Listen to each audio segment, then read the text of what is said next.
ओम श्री गणेशाय नमः। दोस्तों, वीडियो शुरू करने से पहले वीडियो को लाइक कर दे और चैनल को सब्सक्राइब जरूर कर दे। Story name is owned by a gangster and this story is begin from chapter 21 to 26. And guys, don't forget to share your reviews and put on your earphones before starting the video for better experience. तो चलिए शुरू करते हैं। अरमान की ठंडी उंगलियों ने जैसे ही आयशा के उस इंटीमेट हिस्से को छुआ तो मानो वो पूरी तरह से जम गई और अगले ही पल उसने अरमान की उंगलियों को खुद से दूर झटकते हुए अपने कदम पीछे ले लिए, लेकिन इस दौरान उसका पैर पीछे रखी मेज से टकरा गया और एक दफा फिर वो उन हालातों से घिर गई जिनसे वो हमेशा बचने की कोशिश करती थी, क्योंकि उसके पैर टकराने की वजह से उसका बैलेंस डगमगा गया और इसके चलते उसने जैसे ही खुद को संभालने के लिए अरमान का सहारा लेना चाहा, उसी पल वो अपने साथ साथ अरमान को भी बिस्तर पर ले जा गिरी। आयशा का फूल जैसा बदन अरमान के पत्थर जैसे शरीर के नीचे दबा था और वो अपनी मोटी मोटी पलकों को मटकाते हुए बिना एक पलक झपकाए अरमान को देखे जा रही थी। और तभी अरमान का हाथ धीरे से उसकी पतली सी गर्दन को छूने लगा और उस सुराही सी गर्दन को अपने हाथ में फंसाते हुए अरमान ने अपनी भारी आवाज में कहा, ये पैर हमेशा इसी कदर फिसलते हैं या तुम मेरे सामने करती हो ये हसीन सितम। अरमान के बोलने का अंदाज बिल्कुल अलग था। उसके शब्दों की पकड़ ऐसी होती थी कि आयशा की नसों के हर तार झंझना जाते थे। तो वही अरमान जिसकी नजरें भी आयशा की गर्दन पर थी और उसके हाथ भी, और अब वो हाथ दोबारा उस जख्म की ओर बढ़ने लगे, जिसका एहसास होते ही आयशा ने तुरंत उसकी कलाई थाम ली। वहां मत छुइए प्लीज, आयशा की आवाज में एक गुजारिश थी, जिसे समझते हुए अरमान ने अपने हाथ रोक लिए और फिर उसी हाथ की उंगलियों को आयशा की कॉलर बोन पर चलाते हुए बोला, ये जख्म कैसे हुआ? तो इस पर आयशा खामोश रह गई। एक तरफ अरमान उसके इतने करीब था तो वही दूसरी तरफ उसके वो सवाल, भला कैसे आयशा की धकने वहां पसरी, खामोशी में शोर ना करती। और वही उसका जवाब ना पाकर अरमान ने इस दफा उसकी आंखों में देखा और कहा, कुछ पूछा है मैंने तुमसे? अरमान की नजरों को देख आयशा के माथे पर पसीने की बूंदें उभर आई। उसने कहा, वो जख्म मुझे नहीं पता इस जख्म के बारे में। आयशा के इस जवाब का सुन अरमान उसकी आंखों में आंखें डाले रहा, तो वही उसे खुद को इस गहराई के साथ देखते हुए पाकर आयशा ने आगे कहा, ये जख्म बचपन से है, इसलिए मुझे नहीं पता इस बारे में। अरमान अब भी खामोश रहा और उसकी ये खामोशी आयशा को पागल किए जा रही थी। और तभी अरमान अचानक से उसके ऊपर से उठ खड़ा हुआ और आयशा को बेहद गहराई के साथ देखते हुए बोला, कॉलेज से फोन आया था, टेस्ट है तुम्हारा, गेट रेडी, में ड्रॉप करूंगा तुम्हें। कहकर अरमान जैसे ही पलटकर जाने को हुआ, उसी पल आयशा ने खुद को बेड पर रखी ब्लैंकेट से पूरी तरह छिपाते हुए कहा, नहीं इसकी कोई जरूरत नहीं है, मैं चली जाऊंगी। अरमान के कदम ज्यों के त्यों रुक गए। वो कुछ पल तक यूं ही खड़ा रहा और फिर धीरे से मुड़ते हुए उसने अपनी पेंट की जेब में हाथ डाला और कहा, इट्स एन ऑर्डर आयशा। अरमान के कहे बस ये चंद शब्द ही काफी थे आयशा को अपना थूक निगलने के लिए मजबूर करने को। 10 मिनट, सिर्फ 10 मिनट है तुम्हारे पास, अगर 10 मिनट में तुम बाहर नहीं आई तो 11वें मिनट में मैं अंदर आ जाऊंगा, अंडरस्टैंड? अरमान की आवाज में वो दम था कि वो अपने शब्दों के आगे पूरी दुनिया को झुका दे। तो वही आयशा ने तुरंत अपनी गर्दन हिला दी, जिसे देख अरमान ने कहा, वर्ड्स आयशा। ओह अंडरस्टूड बेटर, कहकर आखिरकार अरमान उसके कमरे से चला गया। और उसके जाते ही आयशा भागते हुए गेट तक आई और उसने तुरंत गेट को लॉक कर लिया, जिसके साथ ही उसका पूरा शरीर ढीला पड़ गया और वो अपनी पीठ उस दरवाजे से टिकाकर खड़ी हो गई। उसने अपने सर पर हाथ रख लिया और बोली, इनसे ज्यादा डोमिनेटिंग शख्स मैंने अपनी लाइफ में नहीं देखा, हमेशा मुझ पर अपना हुक्म चलाते रहते हैं और सबसे अजीब बात तो ये है कि मैं भी कोई बगावत नहीं करती इनके हुक्म पर। कि तभी आयशा बुरी तरह से झुंझुला उठी, आह गॉड, इनका नाम अरमान मलिक नहीं बल्कि अडोल्फ हिटलर होना चाहिए, क्योंकि हरकतें तो इनकी एक तानाशाह जैसी ही है। आयशा अपनी गुफ्तगू में उलझी थी कि तभी उसे याद आया कि उसके पास सिर्फ 10 मिनट है। शिट, सिर्फ 10 मिनट थे मेरे पास, तो जल्दी तैयार हो जा आयशा, वरना वो हिटलर का कोई भरोसा नहीं। कहते हुए आयशा जितनी स्पीड से हो सके उतनी स्पीड के साथ तैयार होने लगी। 10 मिनट होते ही उसके कमरे का दरवाजा नॉक हुआ, जिसकी आवाज सुन आयशा ने तैयार होकर तुरंत दरवाजा खोला। उसे लगा कि वहां उसे अरमान खड़ा दिखेगा, लेकिन वहां पर तो घर का एक सर्वेंट था, जिसने आयशा से कहा, सर ने नीचे बुलाया है मैम आपको, चलिए मैं तैयार हूँ। कहकर आयशा उस आदमी के साथ नीचे आई। तभी उस आदमी ने उसे कहा, मैम इधर चलिए, लेकिन बाहर तो यहाँ से जाएंगे ना। हाँ बट सर इस वक्त कार पोर्च में है। ये सुन आयशा उस सर्वेंट के साथ कार पोर्च में आ गई और वहाँ का नज़ारा देख हैरान रह गई, क्योंकि वहाँ एक नहीं बल्कि ना जाने कितनी कार्स थी, Lamborghini, Jaguar, Porsche, range rover, BMW, Mercedes और यहाँ तक कि रोल्स रॉयस भी। आयशा की आंखें फटी रह गई। ऐसा लग रहा था कि वो किसी लग्जरियस कार शोरूम में आ गई हो। उसे आज समझ आया था कि जिन लोगों के साथ वो रह रही थी वो उसकी सोच से कई ज्यादा अमीर हैं।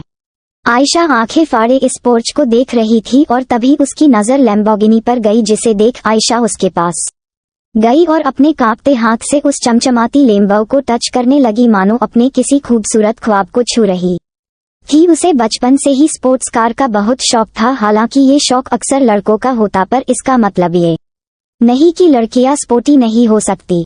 आयशा की आंखों में उस कार को छूते वक्त एक अलग सी चमक थी कि तभी अचानक से उसे अपने पीछे से एक आवाज आई, जिसे सुन वो जैसे ही पलटी तो उसने देखा कि उसके सामने तेज रफ्तार से एक कार आ रही है। और ये देख आयशा ने डर के मारे अपना चेहरा छिपा लिया, लेकिन इससे पहले कि वो कार उसे छू भी पाती कि तभी आयशा से कुछ इंच की दूरी पर कार ने जोर से ब्रेक लगा लिया। आयशा डर के मारे कुछ पलों तक अपना चेहरा छिपाए खड़ी रही, पर जब उसने महसूस किया कि वो बिल्कुल सही सलामत है तब जाके उसने अपना हाथ चेहरे से हटाया और अपने सामने देखा एक लाल रंग की एक चमचमाती लैम्बोर्गिनी को, जिसमें बैठा शख्स कोई और नहीं बल्कि अरमान था।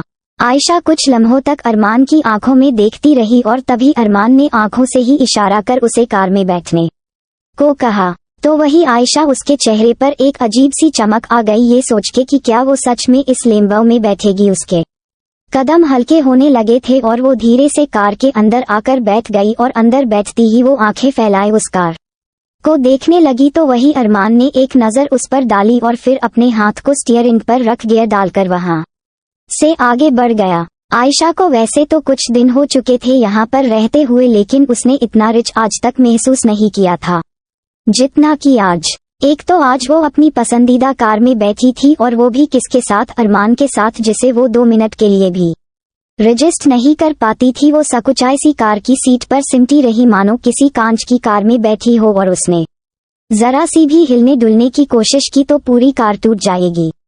तो वही अरमान, उसके हाव भाव अच्छी तरह से पड़ चुका था। हालांकि उसे स्पोर्ट्स कार का कोई खास शौक नहीं था, लेकिन जब पोर्च में उसने आयशा को उस लैम्बोर्गिनी के पास खड़े देखा तो वो उसके लहजे को ही देखकर समझ चुका था कि आयशा को लैम्बो पसंद है, इसलिए वो जानबूझकर उसे इस कार में लेकर आया।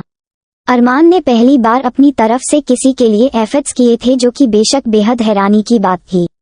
खैर आयशा इस समय अपनी दुनिया में मग्न थी कि तभी अरमान ने उसका हाथ पकड़ा और अपने हाथ में लेकर उसे स्टीयरिंग पर रख दिया। उसके छूने भर से आयशा झंझना गई। उसने हैरत भरे लहजे में एक नज़र उस हाथ को देखा और फिर अरमान को। अरमान की नज़र इस वक्त सामने थी और वो पूरी तरह से अपनी ड्राइविंग पर फोकस्ड था।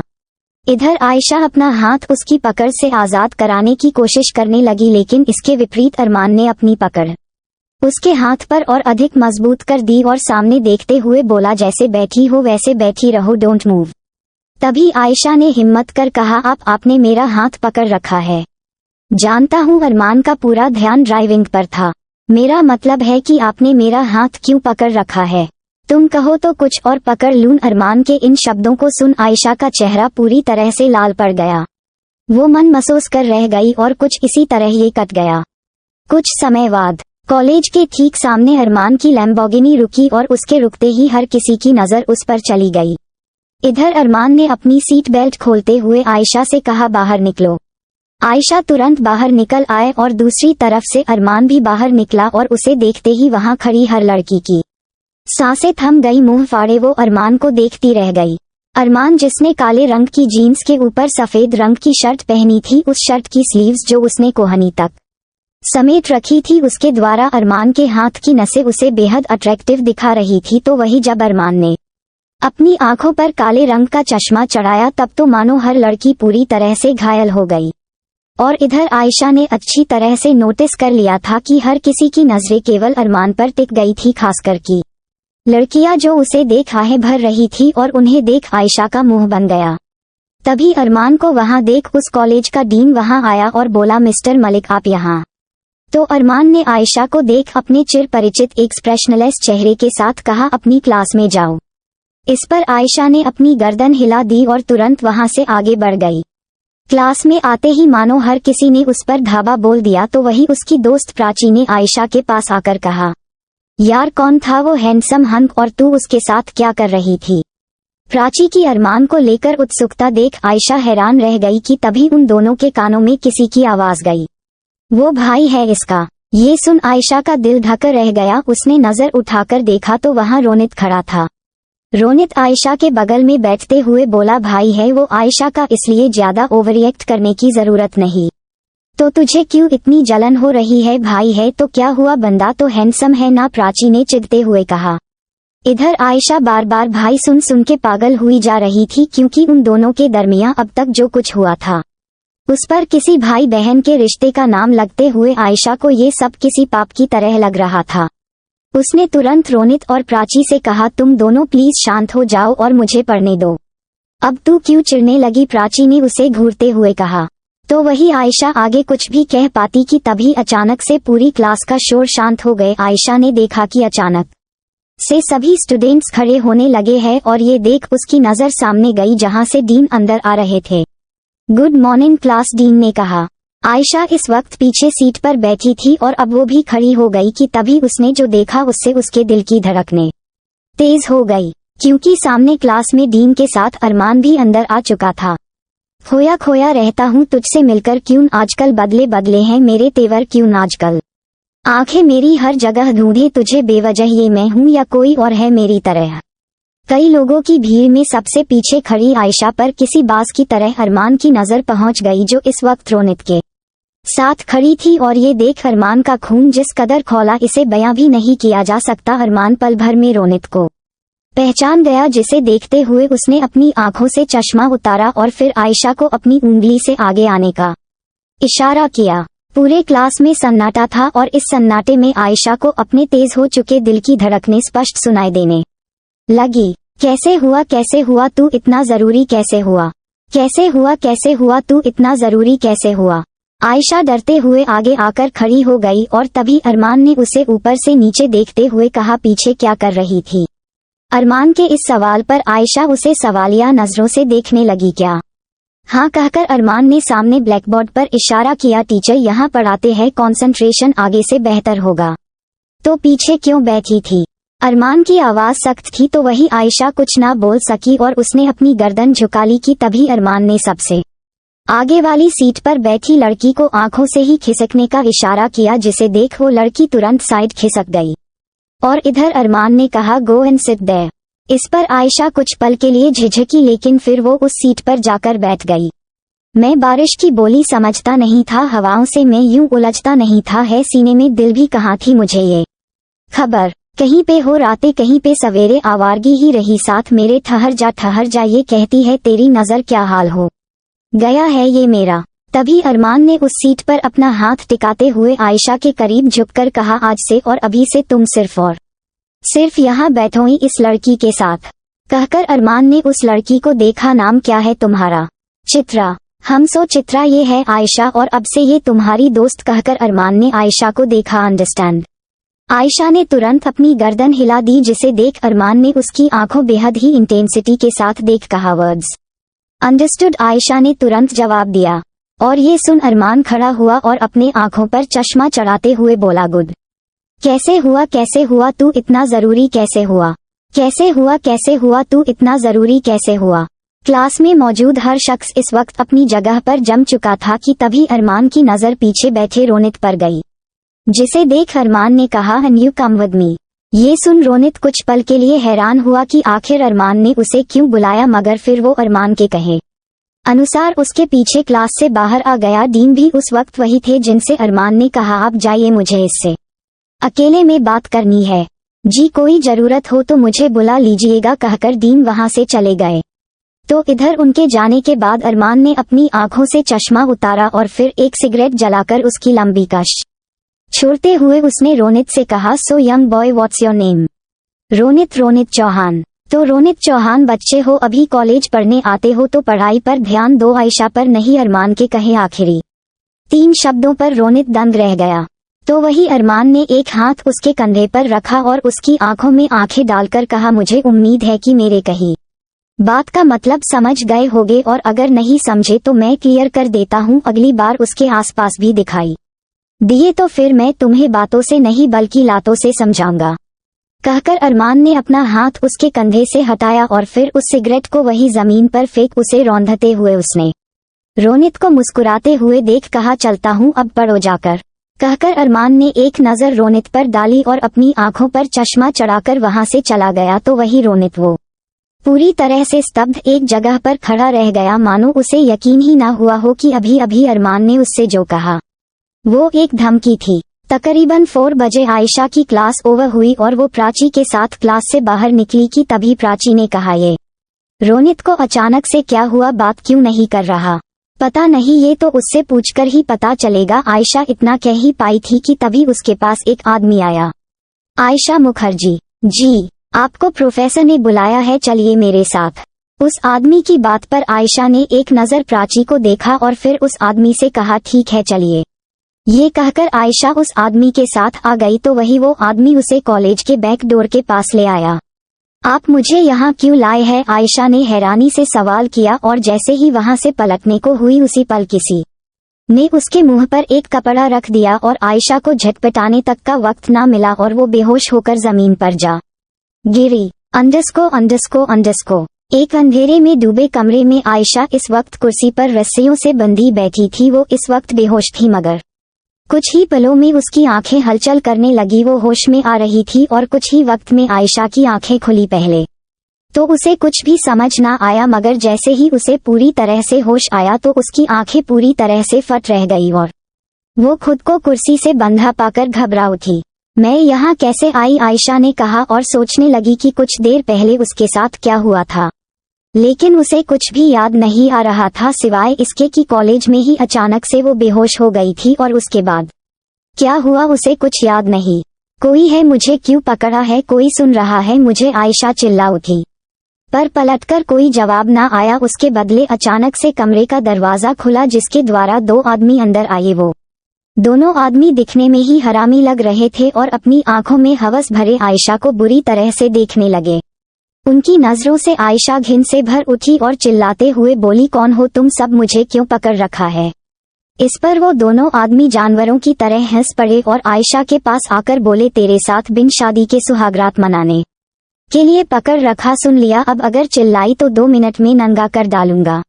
उस आदमी के ऐसे शब्दों को सुन आयशा बुरी तरह से कांप उठी। उसकी आंखों से आंसू निकल आए और वो बोली, प्लीज मुझे जाने दो, मैंने क्या बिगाड़ा है आप सबका?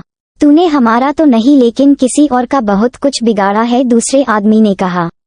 क्या मतलब, किसकी बात कर रहे हैं आप? आयशा हैरान रह गई कि तभी वो आदमी आयशा के गालों को टटोलने लगा जिससे आयशा का रोम रोम कांप उठा। उसने तुरंत अपना चेहरा उसके हाथ से दूर किया और कहा, होंठ मत लगाना मुझे, वरना क्या कर लेगी तू? हाँ तो इस पर आयशा चिल्लाते हुए बोली, मुझे अकेले पकड़कर अपनी मर्दानगी दिखा रहे हो तुम दोनों, लानत है तुम दोनों पर। आयशा का इतना कहना भर था कि तभी एक तेज थप्पड़ उसके गालों पर आ बैठा जिससे उसके कान के पर्दे फट गए और होंठों से खून बह गया। साली ज्यादा मुंह चला रही थी, तुझे तो अभी बताता हूँ, कहकर वो आदमी जैसे ही आयशा को छूने को हुआ कि तभी अचानक से उसका फोन बज पड़ा जिस पर फ्लैश हो रहे नंबर को देख उसने आयशा को देख कहा, तुझे तो मैं बताऊंगा कि मर्दानगी क्या होती है, कहकर वो दोनों आदमी बाहर चले आए और तभी उस आदमी ने फोन उठाकर दूसरी तरफ से किसी की आवाज सुनी जिसे सुन उसने कहा, फिक्र मत करो, आप लड़की कब्जे में है और हम उसकी ऐसी हालत करेंगे कि कहीं मुंह दिखाने काबिल नहीं रहेगी। अंडस्को अंदर आयशा समझ चुकी थी कि वो एक बहुत बड़ी मुसीबत में फंस चुकी है। उसे कुछ समझ नहीं आ रहा था कि इन लोगों ने उसे क्यों पकड़ रखा है, लेकिन इतना तो वो समझ चुकी थी कि अगर जल्द ही यहाँ से वो भागी नहीं तो ना जाने क्या हो जाएगा।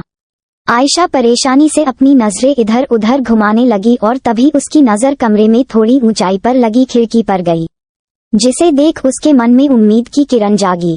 अंडस्को कुछ समय में जब वो दोनों आदमी बातें करते हुए कमरे के अंदर आए तो अपने सामने का नजारा देख उनके होश उड़ गए। कुर्सी खाली थी और आयशा का कमरे में नामो निशान नहीं था। ये देख वो दोनों आदमी बौखला गए और चिल्लाए, बिरजू मुन्ना कहाँ हो, सालों लड़की भाग गई।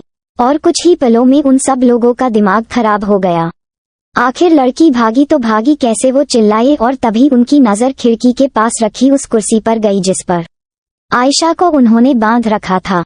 अंडस्को। यहाँ आयशा जो जैसे तैसे अपनी जान बचाकर वहां से भाग तो चुकी थी, पर उसे अब अपने आसपास सुनसान सड़क और झाड़ियों के अलावा और कुछ नहीं दिख रहा था।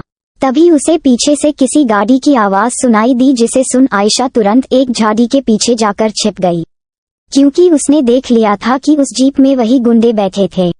वो जीप आगे निकल गई, जिसके बाद आयशा ने राहत भरी सांस ली, लेकिन उसे कुछ समझ नहीं आ रहा था कि आखिर अब वो जाएगी तो जाएगी कहाँ। ये रास्ता सुनसान था, ऊपर से कुछ पता नहीं था कि उसे किस तरफ जाना चाहिए।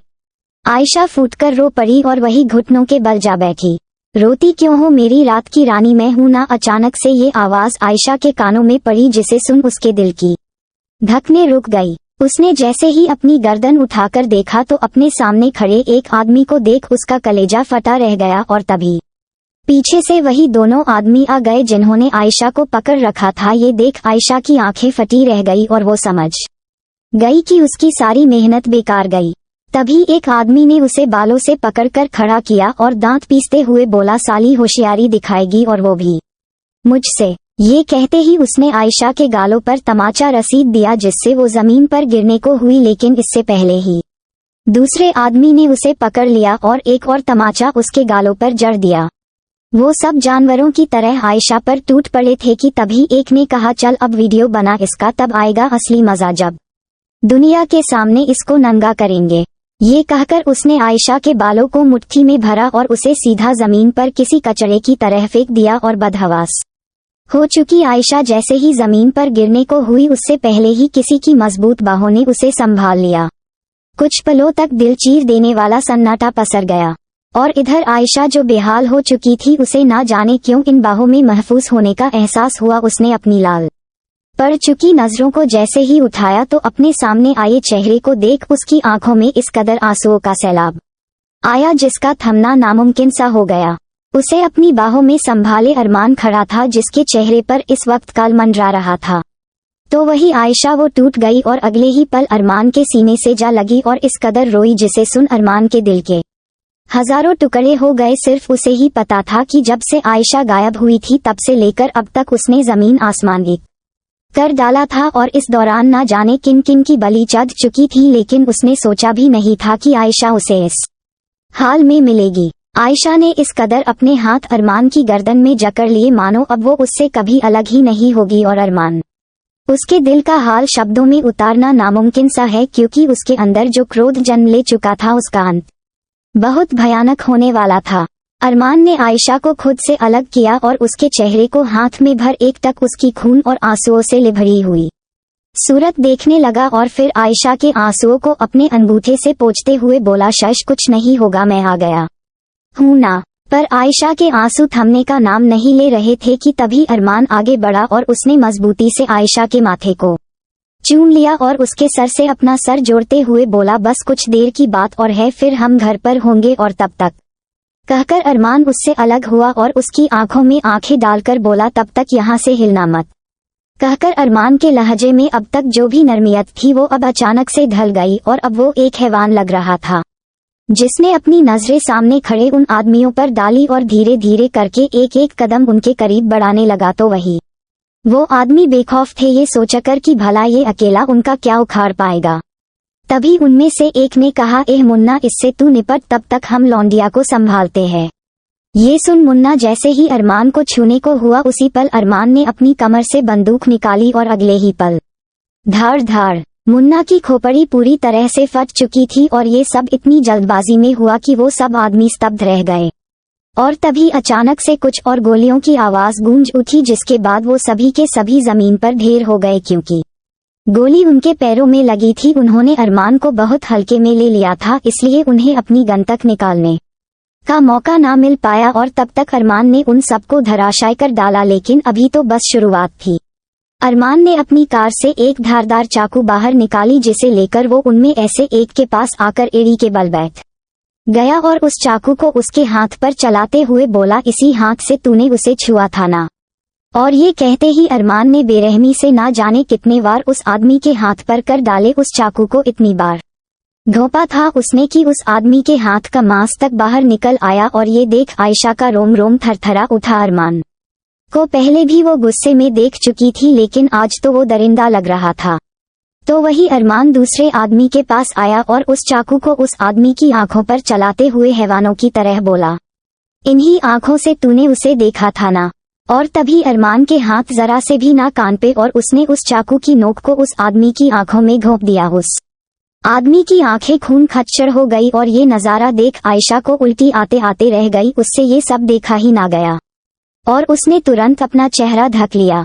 और अब बारी थी तीसरे आदमी की, जिसने पहले ही अपने हाथ जोड़ लिए, लेकिन अरमान उसे पूरी तरह से अनसुना करते हुए उस चाकू को उस आदमी के प्राइवेट पार्ट पर रखते हुए बोला, उस अंक को देख, बोला इसकी भूख खत्म नहीं होती है ना, तो क्यों ना आज मैं इसे ही खत्म कर दूं। और बस इतना काफी था अरमान को हैवान साबित करने के लिए। उसने उस चाकू से उस आदमी के निजी अंग पर इतने वार किए कि उस अंग का हर मांस निकलकर बाहर आ गया। और डर डर क्या होता है इसका एहसास तो अब जाकर आयशा को हुआ था, जब वो अरमान के इस रूप से वाकिफ हुई।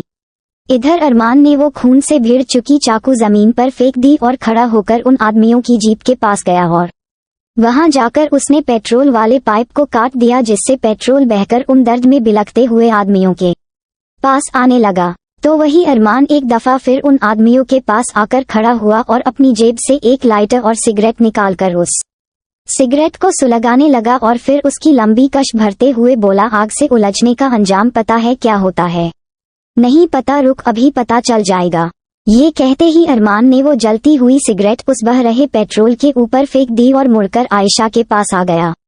और आयशा वो तो अब अरमान को देखने से भी डर रही थी। उसने तुरंत अपने कदम पीछे ले लिए, पर तभी अरमान ने मजबूती से आयशा का चेहरा थामा और उसकी आंखों में आंखें डालकर बेहद पागलपन के साथ बोला, धमाके के लिए तैयार हो? ये सुन आयशा की नजरें फटी रह गई, पर तभी अरमान ने उसे अपनी बाहों में खींच लिया और उसका चेहरा कस के अपने सीने में जकड़ते हुए बोला, 1 2 3 एंड बूम।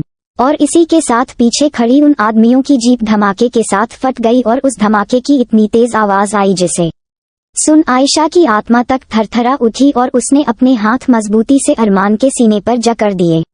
तो इधर कुछ दूरी पर पड़े उन आदमियों को पल भर में आग ने अपनी चपेट में ले लिया और वो सब के सब जिंदा जल उठे। उनकी चीखें लगातार आयशा के कानों में पड़ रही थी, जिन्हें सुन उसने अपनी आंखें मींच ली और उसका रोना छूट गया। कि तभी अरमान ने धीरे से उसे खुद से अलग किया और उसके दोनों गालों को अपनी हथेली में भर लिया।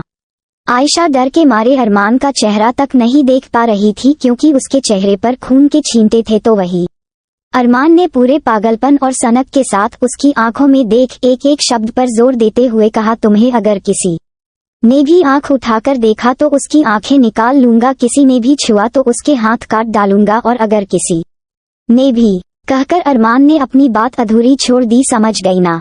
तो वही आयशा खौफ के मारे उसकी आंखों में देखे जा रही थी और अरमान के चेहरे ने वहशीपन की चादर ओढ़ ली और उसने अचानक से आयशा की कमर में अपना हाथ फंसाया और उसे खुद के करीब खींच लिया और दूसरे हाथ से उसका चेहरा थाम उसके निचले होंठ को अपने अंगूठे से मसलते हुए कहा, अरमान मलिक की चीजों को कोई हाथ भी लगाए तो उसे जिंदा जला दिया जाता है, और यहाँ तो उन्होंने तुम्हें गंदा करने की जुर्रत की, भला इतनी आसान मौत कैसे दे देता? अरमान के कहे इन शब्दों को सुनते ही आयशा के होश उड़ और वो तड़प उठी अरमान का पागलपन देख।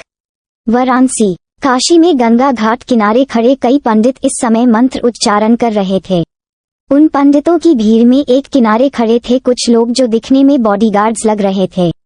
और तभी गंगा में स्नान कर रहा एक शख्स डुबकी लगाकर बाहर निकला। उसकी आंखें बंद थी, हाथ जोड़े हुए थे और उसके होंठ लगातार मंत्र जाप कर रहे थे। ओम ह्रीं ह्रौं नमः शिवाय, ओम तत्पुरुषाय विद्महे महादेवाय धीमहि तन्नो रुद्रः प्रचोदयात्। जहां घाट पर मंत्र की गूंज उठ रही थी, तो वही किनारे एक मंदिर में अफरा तफरी मच चुकी थी। मंदिर में खड़े सभी लोगों का मन जो कुछ वक्त पहले श्रद्धा से भरा था, अब उस मन में खौफ भर गया और वो सभी डर के मारे चिल्ला पड़े कई सारे गुंडे अचानक से मंदिर में घुस आए थे और बिना किसी रहम के अपने रास्ते में आ रहे हर शख्स को घायल किए जा रहे थे। बचाओ कोई बचाओ, इस तरह की कई चीखें उस मंदिर में गूंज उठी। और यहाँ उस शख्स ने अचानक से अपनी बंद आंखों को खोला और अपने जोड़े हुए हाथ को सर से लगाकर गंगा से बाहर निकलने लगा। उसकी शख्सियत इतनी मजबूत थी कि उसके चलने का अंदाज ही उसके शक्तिशाली होने की गवाही दे रहा था। जैसे जैसे उसका शरीर गंगा से बाहर निकलता जा रहा था, वैसे वैसे उसका कसा हुआ बदन स्पष्ट होता जा रहा था। उसने केवल एक सफेद रंग की धोती पहनी थी। उसकी नग्न छाती पर पहना हुआ जनेऊ सूत से बना एक पवित्र धागा, जिसे यज्ञोपवीतधारी व्यक्ति बाएं कंधे के ऊपर तथा दाईं भुजा के नीचे पहनता है, वो शख्स गंगा से बाहर निकल आया कि तभी उसके बॉडीगार्ड ने उसके कान में कुछ कहा, जिसे सुन उस शख्स के चेहरे के भाव बदल गए। ओम त्र्यंबकम यजामहे सुगंधिम पुष्टिवर्धनम उर्वारुकमिव बंधनामृत्युमुक्षीयमामृतात्। उस शख्स ने ये मंत्र जाप किया और हाथ जोड़ अपनी आंखें बंद कर ली। मगर जैसे ही आंखें खोली तो मानो शिव जी की तीसरी आंख खुल गई हो, जो सब कुछ तबाह कर डालेगी। दूसरी तरफ मंदिर में अभी भी हाहाकार मचा हुआ कि तभी एक गुंडे के हाथ एक लड़की आ लगी, जिसे उसने बालों से पकड़कर अपने पास घसीट लिया और उस लड़की की डर और दर्द के चीख निकल गई। कहाँ जा रही हो रानी, जरा जिस्म की प्यास तो बुझा दो, कहकर उस गुंडे ने उस लड़की का दुपट्टा खींचकर फेंक दिया। वो लड़की अपनी इज्जत बचाने के लिए चीख उठी, मगर उसकी चीख सुनने वाला वहाँ कोई नहीं था। हर कोई अंधा और बहरा बन गया, क्योंकि हर किसी को अपनी जान प्यारी थी, इसलिए उन गुंडों से कोई ना उलझा। इधर वो गुंडा जैसे ही अपनी घिनौनी हरकत के लिए उस लड़की को छूने को हुआ, उसी पल किसी ने उसकी कलाई पकड़ ली। उस गुंडे की नजर इस वक्त अपने हाथ पर थी, जिसे किसी ने मजबूती से पकड़ा था, और ये देख वो गुस्से में चिल्ला उठा, किसने इतनी जुर्रत की मुझे रोकने की। ये कहकर जैसे ही उसने अपना चेहरा घुमाकर उस शख्स को देखना चाहा कि तभी उसके मुंह पर इतने दर्दनाक तरीके से एक मुक्का आ बैठा कि वो गुंडा सीधा जमीन पर ढेर हो गया। एक मुक्के से ही ऐसा लगने लगा था कि उसके चेहरे की हर हड्डी टूट गई हो। और तभी वहां उस गुंडे के और साथी भी आए, लेकिन जैसे ही उन्होंने अपने सामने खड़े शख्स को देखा तो उनके कदम जहां के तहां ठहर गए। और तभी उनमें से एक ने उस शख्स को देख धीरे से कहा, अभय ठाकुर। हाँ, सामने खड़ा शख्स अभय ठाकुर था, जिसे देख हर किसी के चेहरे पर खून उतर आया। और इधर अभय के चेहरे पर इतने भयानक भाव थे जो मानो सब कुछ जलाकर खाक कर देंगे।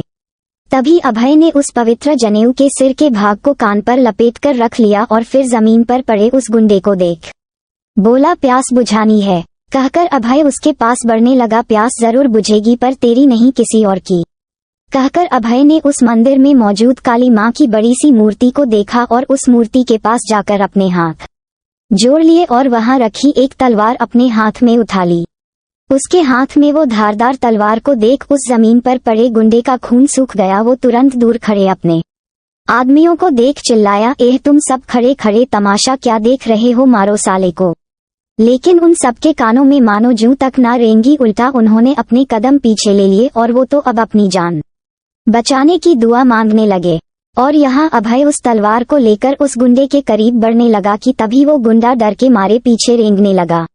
लेकिन इससे पहले वो अपनी जगह से जरा सा भी खिसक पाता कि तभी अभय ने तलवार उठाई और उस तलवार को सीधा उस आदमी के पैर में घोंप दिया। वो आदमी दर्द के मारे चीख उठा। तभी अभय ने कहा, आज तेरा इस मंदिर में ऐसा अंत होगा कि फिर कोई भी तुझ जैसा दुस्साहस करने से पहले मरना पसंद करेगा। अभय ने अपने शब्द खत्म करते ही एक बार फिर उस तलवार को उठाया और अगला बार जो हुआ उसे देख हर किसी की आंखें निकलकर बाहर आ गई, क्योंकि अभय ने उस तलवार से उस गुंडे का सर धड़ से अलग कर दिया था। उसका शरीर फड़फड़ाता रह गया और कुछ ही पलों में उसके प्राण शरीर को त्याग गए। किसी को अपनी आंखों पर यकीन न हुआ कि आखिर उन्होंने अभी अपनी आंखों से कैसा खूंखार मंजर देखा है। इधर अभय ने उस गुंडे का सर अपने हाथ में उठाया और उसे काली मां के चरणों में चढ़ा दिया। पूरा मंदिर खून से लथपथ हो चुका था, तो वही अभय ने काली मां की मूर्ति के आगे अपने हाथ जोड़ लिए। हर किसी के रोंगटे खड़े हो गए इस भयावह मंजर को देख। अंडस्को। कुछ समय बाद अभय इस वक्त अपने चेहरे पर पड़ी खून की छींटे पोंछ रहा था कि तभी उसके पास उसका सेक्रेटरी आकर बोला, सर अवस्थी का फोन आया है। लाओ अभय ने कहा कि तभी उसके सेक्रेटरी ने उसके हाथ में फोन पकड़ा दिया, जिसे अपने कानों से लगाते हुए अभय ने कहा, बोलो सर, बहुत बड़ी खबर पता चली है। ये कहकर फोन पर मौजूद आदमी ने अभय को कुछ ऐसा बताया जिसे सुन उसके भाव बदल गए। अभय ने फोन काटा और फिर अपने सेक्रेटरी से चिल्लाकर बोला, रजत मुंबई जाने का इंतजाम करो। कहकर अभय ने अपने फोन में एक फोटो निकाली, जिसे देख उसके चेहरे पर अजीब सा वहशीपन पसर आया और जिस हालत में वो था उस कारण वो वैसे भी जानवर से कम नहीं लग रहा था। तभी उस तस्वीर को देख अभय ने कहा, तुम्हें तो मैं पाताल से भी ढूंढ निकालूंगा। ये शहर तो बहुत छोटी बात है, देखता हूँ आखिर कब तक ये शिकार इस शिकारी से बच पाता है। और बेशक ये तस्वीर आयशा की थी। _ बेंगलो। आयशा इस वक्त मलिक मैंशन आ चुकी थी और इस समय अपने कमरे में थी जब उसके पास डॉक्टर्स की कुछ टीम आई।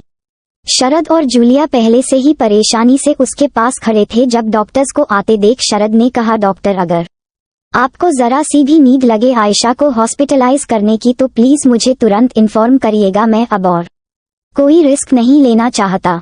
जहां शरद डॉक्टर से बात करने में व्यस्त थे तो वही जूलिया आयशा के होंठों के किनारे बह रहे खून को साफ कर रही थी और उसने गुस्से भरी आवाज में कहा, जीसस, कितनी बरहमी से मारा है उन मोरोन्स ने। आई विश मैं खुद उनकी जान ले पाती। जूलिया कुछ ना कुछ कहे जा रही थी तो वही आयशा एकदम खामोश लेटी थी। उसकी आंखों में सुनापन था पर मन में तूफान सा आया हुआ था। आज अरमान का जो रूप उसने देखा था उसने उसे झकझोर कर रख दिया था। उसी पल कमरे में पुलिस का आना हुआ, जिन्हें देख उन्होंने शरद से परमिशन मांगी। रूटीन इन्वेस्टिगेशन है मिस्टर मलिक, हमें मिस आयशा से पूछताछ करनी होगी। इस पर शरद ने धीरे से अपनी गर्दन हिला दी और पुलिस को आयशा के पास ले जाकर बोले, आयशा बेटा, इंस्पेक्टर तुमसे कुछ पूछेंगे, उसका जवाब बिना किसी दबाव और डर के देना हम।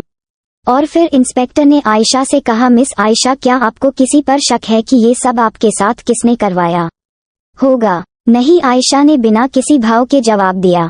और वो जो किडनैपर्स थे, आखिर उनकी ऑन द स्पॉट मौत कैसे हो गई? इंस्पेक्टर के इस सवाल पर आयशा के दिमाग में वो भयानक मंजर गूंजने लगा जिसे वो तुरंत अपनी यादों से मिटा देना चाहती थी, लेकिन ये याद ऐसी थी जिसे वो मरते दम तक नहीं भुला पाएगी। कि तभी आयशा ने शरद पर अपनी नजर डाली और सोचने लगी कि क्या शरद को जरा सा भी अंदाजा है कि उनका बेटा इंसान के रूप में एक हैवान है। इधर आयशा को जब शरद ने खुद को देखता पाया तो वो धीरे से उसके माथे पर अपना हाथ सहलाते हुए बोले, डरो मत बेटा, बताओ इन्हें। तो अब आयशा ने एक गहरी सांस ली और उनसे नजरें चुराकर बोली, मैं नहीं जानती, मुझे नहीं पता वो कैसे मरे। आयशा ने बेरुखी से जवाब दिया, जिसे शरद समझ गए और उन्होंने इंस्पेक्टर से कहा, आयशा की कंडीशन अभी ठीक नहीं है, इसलिए please. It's okay mister Malik, मैं समझ सकता हूँ, फिलहाल चलता हूँ। जब आपको लगे कि अब ये स्टेबल है तो मुझे इन्फॉर्म कर दीजिएगा, कहकर पुलिस वहाँ से चली गई। और पुलिस के जाने के बाद शरद ने डॉक्टर से कहा, प्लीज आप आयशा का चेकअप कीजिए।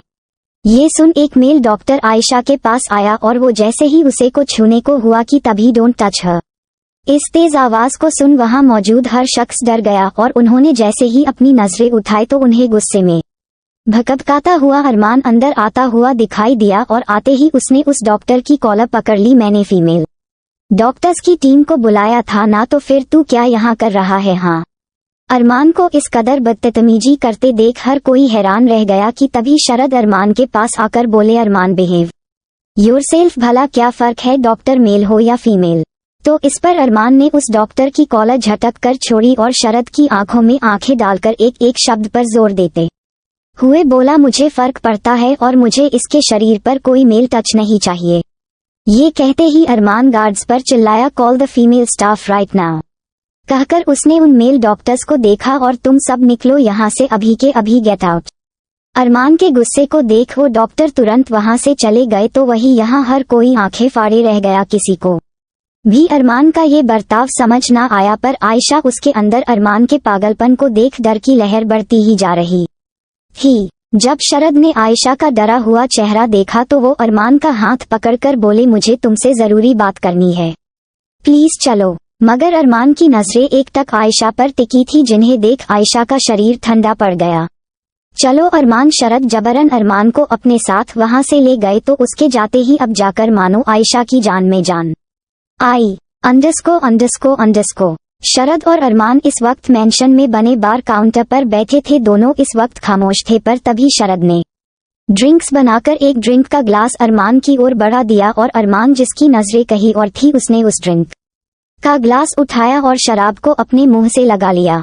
तभी शरद ने अपने लिए भी एक ड्रिंक बनाते हुए कहा, समझ नहीं आ रहा कहाँ से शुरू करूं, खुश भी हूं और परेशान भी। परेशान आयशा के लिए और खुश तुम्हारे लिए, कहकर उन्होंने अरमान को देखा। जानते हो अरमान, जब मैंने आयशा को यहाँ लाने का डिसीजन लिया था तब मुझे डर था इस बात का कि क्या तुम और सुहाना उसे कभी अपना पाओगे, पर आज जो मैंने देखा उसके लिए I am proud of you son. ये कहकर शरद ने गर्व से अरमान के कंधे पर अपना हाथ रखा और आगे कहा, जब से आयशा के गायब होने की खबर आई थी तब से मैंने तुम्हारा जो बर्ताव देखा उसे पागलों की तरह ढूंढने को लेकर उन सबसे तो मैं भी कुछ वक्त के लिए हैरान रह गया, लेकिन फिर ये जान के मुझे तसल्ली मिली कि तुम्हें भी अब उसकी परवाह है।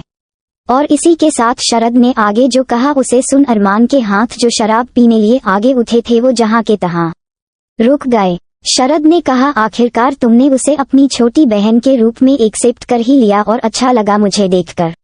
जिस तरह एक बड़े भाई का फर्ज अदा करते हुए तुमने जैसे उसे उन किडनैपर्स से बचाया। शरद का इतना कहना भर था कि तभी अरमान ने अपने हाथ में पकड़ा वो ग्लास एक झटके में जमीन पर फेंक दिया और चीख उठा, इनफ। अरमान के क्रोध को देख शरद हैरान हो गए, तो वही अरमान ने आगे कहा, मैं पहले भी कह चुका हूँ और एक आखिरी बार फिर से कह रहा हूँ, मैं उसका भाई नहीं हूँ। ये क्या कह रहे हो अरमान, तुम उसकी इतनी परवाह करते हो तो उसे अपनी बहन मानने में किस बात की दिक्कत, शरद ने हैरानी से कहा। पर अरमान का गुस्सा अब थमने का नाम नहीं ले रहा था। उसने गुस्से में अपने बाल नोचे और फिर शरद के ठीक सामने खड़े होकर बोला, आप जानते हैं कि मुझे बातों को घुमा फिरा के करने का कोई शौक नहीं, तो आज और अभी मैं आपसे एक बात क्लियर कह देना चाहता हूँ। कहकर अरमान कुछ पल के लिए रुका और फिर उसने आगे कहा, हाँ मैं उसकी फिक्र करता हूँ, हाँ है मुझे उसकी परवाह, लेकिन ये सब मैं एक भाई होने के नाते बिल्कुल नहीं कर रहा। शरद को अब डर सा सताने लगा था, मतलब क्या है तुम्हारा? ये सुन अरमान अजीब तरह से मुस्कुराया और फिर बोला, अभी भी नहीं समझे डैड। कहकर अरमान ने आगे जो कहा उसे सुन शरद के होश उड़ गए। आयशा पसंद आ गई है मुझे। अरमान का इतना कहना भर था कि शरद चिल्ला पड़े और उनका हाथ अरमान पर उठते उठते रह गया, तो वही अरमान बेखौफ उनकी आंखों में आंखें डाले खड़ा था कि तभी शरद अरमान को झकझोरते हुए बोले, तुम जानते भी हो तुम क्या कर रहे हो? अच्छी तरह से जानता हूँ, और अब आप भी जान लीजिए कि मुझे वो लड़की चाहिए, बहन के रूप में नहीं बल्कि। इनफ, बहुत हो गई तुम्हारी बकवास अरमान। अरे तुम उसके बारे में ऐसा सोच भी कैसे सकते हो? शरद गुस्से में कांपने लगे थे। क्यों नहीं सोच सकता मैं? गलत क्या है इसमें? गलत नहीं बल्कि पाप है ये अरमान। कि तभी अरमान ने आगे बार काउंटर पर जाते हुए अपने लिए ड्रिंक बनाते हुए बेफिक्री के साथ कहा, शायद आप भूल रहे हैं कि आयशा की मोम से आप शादी जरूर करने वाले थे, पर कि नहीं तो यानी लीगली भी और मोरली भी आयशा और मेरे बीच में बनने वाला हर रिश्ता जायज है। शरद अपना सर पकड़ के रह गए। उन्हें अब तक यकीन नहीं हो रहा था कि उन्होंने अभी अभी जो सुना वो भयानक सपना है या सच। आयशा बस 19 साल की है अरमान। तो इस पर अरमान कुछ पल के लिए रुका और फिर उस शराब के ग्लास को काउंटर पर रख शरद के पास आकर उनकी आंखों में आंखें डालकर एक एक लफ्ज पर दबाव देते हुए बोला, तो मैं उसके 21 के होने तक का इंतजार करूंगा। अरमान में मुंह से ये शब्द सुन शरद के पैरों तले जमीन खिसक गई। और वही अरमान ने आगे कहा, लेकिन एक बात अब आप कान खोलकर सुन लीजिए, वो लड़की अब सिर्फ और सिर्फ मेरी है और उस पर अब किसी का भी हक नहीं, खुद आपका भी नहीं। ये कहकर अरमान ने वो शराब का ग्लास अपने हाथ में उठाया और सर हिलाते हुए कहा, cheers dad and good night. और अब आप अपनी सो कोल्ड बेटी की फिक्र करना छोड़ दीजिए, क्योंकि उसके लिए अब अरमान मलिक है। और ये कहते ही अरमान वहां से चला गया, तो वही शरद वो ठगे से खड़े रह गए, मानो एक पल में उनकी दुनिया हिल गई हो। शरद के दिमाग में बस अरमान के कहे वो लफ्ज गूंज रहे थे, जिन्हें सुन उनके होश उड़ चुके थे। उन्होंने गुस्से में बार काउंटर पर रखी शराब की हर बोतल को जमीन पर फेंक दिया, जिससे पूरे कमरे में कांच बिखर गया और शरद की आंखें कहर बरसाने लगी। मैंने पूरी दुनिया के सामने आयशा को अपनी बेटी माना, और अब अगर अरमान ने आयशा के साथ दूसरा रिश्ता बनाया तो मेरी इज्जत की धज्जियां उड़ जाएंगी, और मैं ऐसा कभी नहीं होने दूंगा। शरद इस वक्त इस कदर गुस्से में थे कि उन्हें खुद किसी बात का होश नहीं रहा था। _____। तो वही दूसरी तरफ सुहाना इस वक्त गुस्से में पागल हो चुकी थी और सबसे ज्यादा डर तो उसे इस बात का सता रहा था कि अगर किसी को जरा सी भी भनक लगी कि आयशा की किडनैपिंग के पीछे उसका हाथ था तो अंजाम बहुत बुरा होगा। वो अपना सर पकड़कर बिस्तर पर बैठ गई और सोचने लगी, नहीं, मैं अपना नाम ऐसे बाहर नहीं आने दूंगी, और वैसे भी वो किडनैपर्स तो ऑन द स्पॉट मारे गए हैं, तो भला कौन बताएगा मेरे बारे में पुलिस को। ये कहते हुए वो खुद को शांत करने की कोशिश में लग गई। काम डाउन सुहाना, मेरा नाम कभी बाहर नहीं आएगा। सुहाना ने खुद को संभाल तो लिया था, लेकिन उसे अंदाजा भी नहीं था इस बात का कि अगर खुद उसके भाई को जरा सी भी भनक लगी इस बारे में कि उसने कितनी घटिया हरकत की है आयशा के साथ, तो वो उसका क्या हाल करेगा। _____। रात गहरा चुकी थी। आयशा की आंखों से नींद कोसों दूर थी। आज जो कुछ भी हुआ उन सबसे उसके शरीर में खलबली मच चुकी थी। उसे जरा सा भी चैन नहीं आ रहा था। घबराहट के मारे उसे प्यास का एहसास होने लगा, जिस कारण पानी लेने के लिए अब उसे नीचे जाना पड़ा। पूरे मैंशन में इस वक्त बेहद ही डिम लाइट्स जल रही थी और किचन के पास तो काफी अंधेरा था। किचन में आकर आयशा ने अपने लिए पानी की बोतल निकाली और पानी पीकर बोतल वापस फ्रिज में रख जैसे ही मुड़ी तो अचानक से अपने सामने खड़े अरमान को देख उसका दिल मुंह को आ गया और वो बुरी तरह से डर के मारे चिन्हों थी। रोशनी नाम मात्र की थी, पर एक दूसरे की शक्ल देखने के लिए पर्याप्त थी। जहां आयशा डरी हुई नजरों से अरमान को देखे जा रही थी, तो वही अरमान एक टक बिना एक पलक झपकाए उसे देख रहा था कि तभी उसने अपना हाथ उठाया और वो हाथ आयशा के गालों पर जैसे ही रखने को हुआ, उससे पहले ही आयशा ने अपने कदम पीछे ले लिए, लेकिन तभी अरमान ने दूसरा हाथ पीछे उसकी कमर पर ले जाकर रख दिया और उसकी कमर को बेहद मजबूती से पकड़ उसे अपने करीब खींच लिया, जिससे उसका छरहरा सा कोमल बदन अरमान के पत्थर से शरीर के साथ जा टकराया। आयशा के छोटे छोटे हाथ अरमान के सीने पर रख गए और वो अपनी नजरें उठाकर अरमान को देखने लगी, और वही अरमान ने अपने उसी हाथ को आयशा के गालों पर रखा और अपने अंगूठे को उसके गालों पर सहलाते हुए धीरे से कहा, मुझसे जितना दूर जाओगी मुझे खुद के उतने ही करीब पाओगी, इसलिए मैं जब तुम्हारे पास आओ तो अपने कदम पीछे लेने की कोशिश भी मत करना, समझी। ये सुन आयशा कुछ पल के लिए हिचकिचाई और फिर उसने अपनी गर्दन हिला दी, तो वही अरमान ने उस अंगूठे को आयशा के होंठों पर चलाते हुए कहा, वर्ड्स। तो इस पर आयशा ने अपनी नजर झुकाकर कहा, हम। आयशा ने इतना कहा ही था कि तभी उसके कानों में किसी के आने की आहट उसे सुनाई दी, जिसे सुन वो तुरंत अरमान से दूर होने की कोशिश करने लगी, पर अरमान को मानो कोई फर्क ना पड़ा। उल्टा उसने अपनी पकड़ आयशा पर बेहद मजबूत कर दी। तो आयशा ने दबी और घबराई आवाज में कहा, का कोई आ रहा है, प्लीज छोड़ दीजिए। क्या फर्क पड़ता है आपको? नहीं, पर मुझे फर्क पड़ता है, प्लीज मुझे छोड़ दीजिए। आयशा बुरी तरह से अरमान से दूर होने की जद्दोजहद में लग गई, पर तभी आयशा ने महसूस किया कि कोई किचन की तरफ आ रहा है, और ये देख तो आयशा के दिल की धड़कनें रुक गई। पर तभी अरमान ने अचानक से उसे अपने साथ खींचा और उसे अपने साथ फ्रिज के पीछे बने हुए एक पतले से गैप में ले गया। वो गैप इतना कम था कि अरमान का पूरा शरीर आयशा के जिस्म से चिपक गया। आयशा दीवार और अरमान के बीच में बुरी तरह से फंसी थी। इधर नींद में औंधती हुई जूलिया अंदर आई और उनींदी में फ्रिज की तरफ बढ़ने लगी, और ये महसूस कर आयशा ने डर के मारे अपना चेहरा अरमान के सीने में छिपा लिया और अपने हाथ कसके उसके सीने पर जकड़ दिए। तो वही अरमान के अंदर का पागलपन बढ़ने लगा आयशा की इतनी करीबी पर। उसने एक झटके में आयशा के बालों को अपनी मुट्ठी में भर लिया और अगले ही पल उसका चेहरा ऊपर उठा दिया। अरमान के आगे छोटे से कद की आयशा की पूरी गर्दन उचक गई। नाम मात्र की रोशनी आयशा के चेहरे पर आकर गिर रही थी, जिसमें उसका गोरा सा चेहरा रात के अंधेरे में चांद की तरह चमक रहा था। अरमान का जिस्म गर्म होने लगा। उसकी नजरें फुर्सत से आयशा की तराशी हुई खूबसूरती को देख रही थी। जहां जूलिया बस कुछ कदमों की दूरी पर हर बात से अनजान फ्रिज के पास खड़ी थी, तो वही दीवार के किनारे खड़ी आयशा के पसीने छूटने लगे। अरमान और आयशा के बीच में सेक्सुअल टेंशन बेहद बढ़ चुकी थी।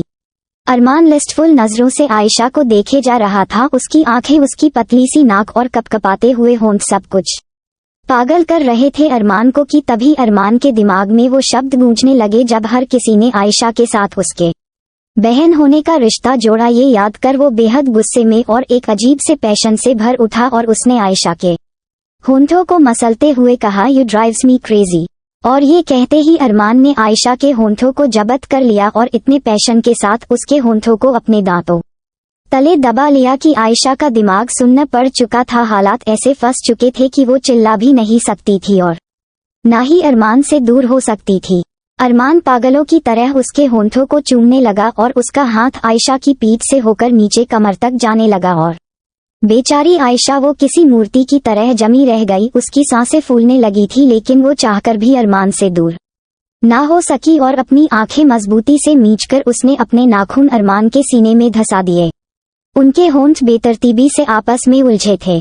तो वही जूलिया, जिसे अचानक से कुछ अजीब सी आवाजें सुनाई देने लगी। ये सुन जूलिया की नींद टूट गई और उसने अब उस आवाज पर गौर करना शुरू किया जो शायद फ्रिज के पीछे से आ रही थी। ये महसूस कर जूलिया अपने कदम धीरे धीरे फ्रिज के पास बढ़ाने लगी और अरमान, जिसे देखकर ऐसा लग रहा था कि वो आयशा के होंठों पर किस नहीं बल्कि उसे खा रहा है। आयशा तो ब्लैंक पड़ चुकी थी, पर अरमान इस पैशनेट किस के बावजूद पूरी तरह से सेंस में था और उसे जैसे ही एहसास हुआ कि जूलिया इसी तरफ आ रही है तो उसने बिना किस को ब्रेक किए अपना हाथ पीछे बढ़ाया और वॉल कॉर्नर पर रखे एक वास को उठाकर अगले ही पल उस वास को जूलिया की अपोजिट डायरेक्शन में फेंक दिया। अंधेरा होने की वजह से जूलिया उस वास को ना देख पाई, पर उसकी आवाज जब उसे पीछे से सुनाई दी तो वो तुरंत मुड़ गई और अब उसका ध्यान दूसरी तरफ चला गया था, जिसका फायदा उठाकर अरमान ने आयशा के होंठों को बेदर्दी से चूमते हुए उसे ऊपर उठा लिया और उसके पैर अपनी कमर के इर्द गिर्द फंसाकर उसे उस किचन से निकालकर बाहर ले आया। अरमान जैसे ही आयशा को लेकर बाहर आया तो आयशा ने अब जाकर पूरी ताकत लगाकर अपने होंठ उससे दूर किए और इस कदर सांस लेने लगी मानो कुछ देर और उसकी सांस रुकी रहती तो उसकी जान ही निकल जाती। तो वही अरमान को उसकी ये हरकत पसंद ना आई। वो अब तक आयशा को कॉरिडोर में लेकर आ गया था जहां उन्हें देखने वाला कोई नहीं था, जहां आयशा अपनी सांसें भर रही थी। तो वही अरमान ने उसे यूं ही अपनी कमर पर लिफ्ट किए हुए उसे दीवार से लगा दिया और बेहद गहराई के साथ उसके तड़पते चेहरे को देख उसने कहा, तो तुम बस 19 की हो। उसके इस सवाल पर आयशा ने अपनी लड़खड़ाती सांसों को संभालते हुए सवालिया नजरों से अचानक से अरमान को देखा कि तभी अरमान ने कहा, जरा मैं भी तो देखूं एक 19 साल की लड़की में ऐसा क्या है जिसने अपने से 7 साल बड़े शख्स को पागल करके रख दिया है। और इसी के साथ इस बार अरमान ने इतने प्रेशर के साथ आयशा के होंठों पर अपने धधकते होंठ प्रेस किए कि आयशा का शरीर बुरी तरह से दीवार में धंस गया। तेरे होंठों का तलबगार हूँ, चूम लूं तो गुनहगार हूँ। अंडस्को। अरमान इतनी बेदर्दी और बेसब्री के साथ आयशा के होंठों पर अपने होंठों का दबाव बनाए उसे चूम रहा था कि आयशा की सांसें लड़खड़ा गई। उसके होंठ दर्द होने लगे, जिस कारण उसने अपने नाखून कसके अरमान के कंधों पर गड़ा दिए और अरमान ने ना चाहते हुए भी आयशा के होंठों को रिहा किया। तो उसने महसूस किया कि वो सांस नहीं ले रही है, इसलिए उसने आयशा के होंठों पर अपने होंठ टिकाते हुए कहा, ब्रेथ बेबी। अरमान के इन शब्दों को सुन आयशा अचानक से होश में आई और इसी के साथ अब जाकर उसकी जान में जान आई और उसने जोर से एक सांस खींची। जहां अरमान बेहिसाब आयशा के चेहरे को देखे जा रहा था तो वही आयशा अपनी सांसें संभालने में जुटी थी कि तभी अरमान ने अचानक से उसे दीवार से हटाया और उसी तरह आयशा को अपने सीने से लिपटाकर अंदर उसके कमरे में ले जाने लगा। आयशा के पैर अब भी उसकी कमर में फंसे थे और उसने अपनी सांसों को संभालते हुए अपना चेहरा अरमान के कंधों पर टिका दिया और गहरी गहरी सांसें लेने लगी। कुछ ही पलों में अरमान उसे अंदर रूम में लेके आया और उसने आहिस्ता से आयशा को बिस्तर पर लिटा दिया। आयशा के हाथ अरमान के गले में फंसे थे और वो अपनी चौड़ी आंखों से अरमान को देखने लगी और इधर अरमान वो आयशा से दूर न हुआ और यूं ही उस पर झुका रहा। उसने आयशा की पतली सी गर्दन में अपना हाथ फंसाया और उसके होंठों से लेकर उसकी सुराही सी गर्दन को देखते हुए अजीब से लहजे के साथ बोला, एक सवाल करूंगा और उसका जवाब सिर्फ हाँ या ना होना चाहिए। आयशा घबराहट के साथ अरमान के चेहरे को देखने लगी तो वही अरमान उसकी गर्दन पर अपना अंगूठा सहलाते हुए बोला, आर यू वर्जिन? और उसके इस सवाल पर आयशा का दिल धक रह गया। पल भर में उसका चेहरा पसीने में लथपथ हो गया और उसका शरीर कांपने लगा। जिस काली रात को वो अपनी जिंदगी से मिटा देना चाहती थी, वो रात एक बार फिर उसके सामने एक भयानक सवाल बन के खड़ी थी। इतना तो तय था कि आयशा पूरी तरह से अरमान की तरफ आकर्षित हो चुकी थी, क्योंकि अरमान का बर्ताव पहले दिन से उसके साथ इतना इंटेंस और इंटीमेट था जिसने आयशा को हिप्नोटाइज करके रख दिया, और आज वही शख्स उससे ये सवाल कर रहा था कि वो वजन है या नहीं, जिस शख्स के इर्द गिर्द उसकी पूरी दुनिया घूमने लगी थी। तो वही अरमान जिसे सारी सच्चाई पता थी, उसने ना जाने क्या सोचकर आयशा से ये सवाल किया। आंसर में आर यू वर्जिन, अरमान ने ठंडी आवाज में कहा, और फिर वो आगे बोला, ऑफ कोर्स वजन होगी, आफ्टर ऑल तुम अभी बस 19 की ही तो हो, सच कह रहा हूं ना। अरमान एकटक आयशा की आंखों में देखने लगा तो वही आयशा ने तुरंत उससे नजरें चुरा ली और उसके कंधे पर हाथ रख उसे खुद से दूर पुश करते हुए बोली, प्लीज दूर हटिए मुझसे। आयशा ने जब उसे नजरअंदाज करने की कोशिश की तो अरमान गुस्से में भर उठा और उसने आयशा की उन पतली सी कलाइयों को अपने हाथ में जकड़ लिया और दूसरे हाथ से उसका चेहरा पकड़ उसे जबरदस्ती अपनी आंखों में देखने को मजबूर कर दिया। जितना पूछा है सिर्फ उसका जवाब दो, बोलो क्या पहले कभी किसी के साथ रात बस कीजिए आप, आयशा चिल्ला पड़ी। मैं कुछ कहती नहीं हूँ, इसका मतलब ये नहीं कि आप मुझसे जो मन आए वो कहेंगे, और मैं क्यों बताऊँ आपको कि मैं वजन हूँ या नहीं, लगते कौन है आप मेरे। आयशा अपने भीतर उठ रहे दर्द के मारे अरमान पर चिल्ला पड़ी, बिना ये सोचे समझे कि उसने किसके सामने अपनी आवाज उठाई है। और इधर अरमान कुछ पल तक एकदम शांत रहा और उसकी ये खामोशी मानो आने वाले तूफान की ओर इशारा कर रही थी। लगता कौन हूँ मैं तुम्हारा, यही सवाल किया ना तुमने मुझसे। अरमान की आवाज धीमी थी मगर इतनी डरावनी थी कि आयशा ने अपना थूक निगल लिया। और तभी अरमान ने आयशा की आंखों में आंखें डाल बेहद धीमे और हर एक शब्द पर जोर देते हुए कहा, आई ओन यू आयशा मुखर्जी। अरमान के कहे ये चंद लफ्ज काफी थे आयशा के दिल की धड़कनों को रोकने के लिए। तो वही अरमान ने अपनी पॉइंट फिंगर आयशा के सीने के सेंटर पर टैप करते हुए कहा, your whole being belongs to me. और इसी के साथ अरमान ने आयशा के होंठों पर अपनी उंगली टिकाई और कहा, ये होंठों के बाद वो अपनी उंगली उसकी गर्दन पर ले आया, ये गर्दन के बाद वो उंगली आयशा के सीने पर सरक गई, ये और फिर पेट। ये इतना कहते ही अरमान के होंठों के किनारे मुड़ गए और उसने कहा, और ये सब मेरा है। आयशा का चेहरा पसीने के मारे लथपथ हो गया था, वो कांप चुकी थी अरमान के इस लहजे को देख। जब भी वो सोचती थी कि अब अरमान इससे ज्यादा खूंखार नहीं बन सकता है, उसके अगले ही पल वो कुछ ऐसा कर दिखाता था कि आयशा सरसरा जाती थी उसके लहजे को देख। तभी अरमान ने उसके माथे पर आए पसीने को अपनी उंगली से पोंछते हुए कहा, और अगर इससे आगे मैंने तुम्हें बता दिया ना कि मैं तुम्हारा क्या लगता हूँ तो नजरें नहीं मिला पाओगी मुझसे। इतना कहते ही अरमान एक झटके में आयशा से अलग हुआ और बिस्तर से खड़े होकर अपने हाथ में बंधी राडो की घड़ी में टाइम देखते हुए बोला, सो जाओ और कल सुबह ठीक 6 बजे तैयार रहना। ये कहते ही अरमान कमरे से बाहर चला गया तो वही आयशा ब्लैंक पड़ चुकी थी और उसी तरह बिस्तर पर लेटी रही जब तक कि उसे पूरी तरह से होश ना आया कि अब अरमान जा चुका है। उसके दिमाग से वो मजर जाने का नाम ही नहीं ले रहा था जब अरमान ने उसके पूरे बदन पर अपना हक जताया था और उसके वो शब्द आए, ओन यू आयशा मुखर्जी। आयशा का शरीर इस कदर ढीला पड़ चुका था कि उससे हिला तक नहीं जा रहा था। उसके दिमाग में अरमान के कहे वो शब्द गूंज रहे थे, और अगर इससे आगे मैंने तुम्हें बता दिया ना कि मैं तुम्हारा क्या लगता हूँ तो नजरें नहीं मिला पाओगी मुझसे। आयशा जरा सा भी नहीं समझ पाई कि आखिर उसके कहे इन शब्दों का मतलब क्या है, पर इससे पहले वो उसके इस सवाल का अर्थ निकाल पाती कि तब तक उसके दिमाग में अरमान का कहा वो लास्ट ऑर्डर गूंज उठा, कल सुबह ठीक 6 बजे तैयार रहना। 6 बजे, आखिर 6 बजे वो क्या करने वाला था और आयशा इतनी सुबह तैयार होकर कहाँ जाएगी। आयशा खिसिया उठी और उसने गुस्से में अपना सिर पकड़ लिया और इसके बाद वो बस 2 ही शब्द बोली, टॉक्सिक मैन। और ये सच भी था क्योंकि अरमान का बर्ताव उसके साथ जैसा था उससे वो टॉक्सिक ही साबित होता है, और उसकी ये टॉक्सिसिटी किस हद तक जाएगी इसका जवाब तो आने वाला वक्त देगा। अंडरस्को। एक अंधेरे कमरे में इस वक्त तेजी से एक लड़की की आहें और उसकी सिसकियां गूंज रही थीं। ऐसा लग रहा था मानो वो लड़की दर्द में तड़प रही हो। उस कमरे का जरा और मुआयना लेने पर दिखा एक बिस्तर और उस बिस्तर के इर्द गिर्द फैले कपड़े जो कि बुरी तरह से फट चुके थे। तो वही उस बिस्तर पर एक भारी भरकम शख्स ने किसी लड़की को अपने नीचे दबा रखा था और उस पर बेरहमी के साथ अपना जोर आजमाए जा रहा था। हालांकि उस लड़की के साथ किसी भी तरह की जबरदस्ती नहीं हो रही थी, सब कुछ एक दूसरे की मर्जी के साथ हो रहा था, पर वो लड़की इस हद तक कमजोर पड़ चुकी थी अपने ऊपर हावी उस शख्स के आगे कि अब उससे कुछ भी बर्दाश्त नहीं हो रहा था। तो यहाँ उस लड़की के ऊपर जो शख्स इस समय हावी था वो कोई और नहीं बल्कि अभय था।